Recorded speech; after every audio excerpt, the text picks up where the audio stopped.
with Halachot of Zecher LeChurban, things that we do in our day-to-day lives to commemorate the destruction of the Beit HaMikdash. So we're discussing the leaving an unfinished wall in our homes. So the Halakha discusses what about in our Batei Knesiot, in our Kanisas and Batei Midrashim, in a Bet Midrash. Is there an obligation? Is there some sort of halakha also to leave an unfinished wall to commemorate the Zecher LeChurban or not? So there are many opinions on this matter. In the halakha, the minhag is not to. We don't have the custom. There's no obligation to leave a bet midrash or a bet knesset with a wall that's unfinished.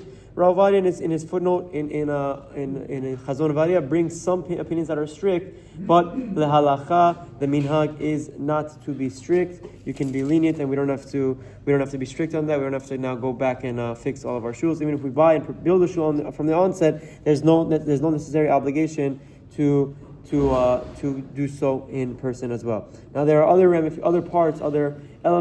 that are brought down in halakha. We'll touch on a few of them just briefly, momentarily now. What about if someone purchases a home from a non-Jew? So this is a very important halakha. This is probably where most of our homes fall under.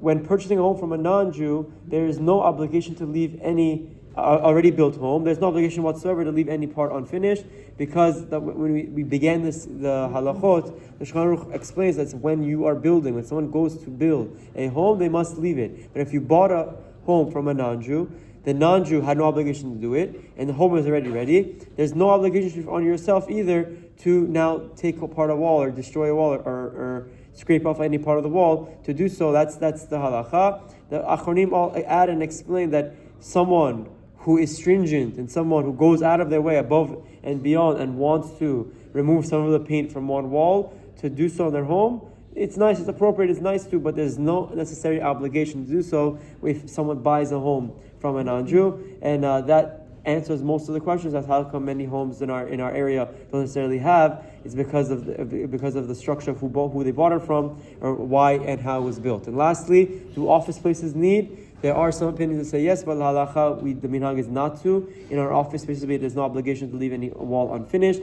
This is the opinion of, I think, Rabbi Elyashiv who says that, and that's the common minhag. I mean, just look around us, which office has it? So it seems like everyone is relying on this opinion, that in office spaces, there's no obligation to leave an unfinished wall. Zecher LeChurban. Have a wonderful day.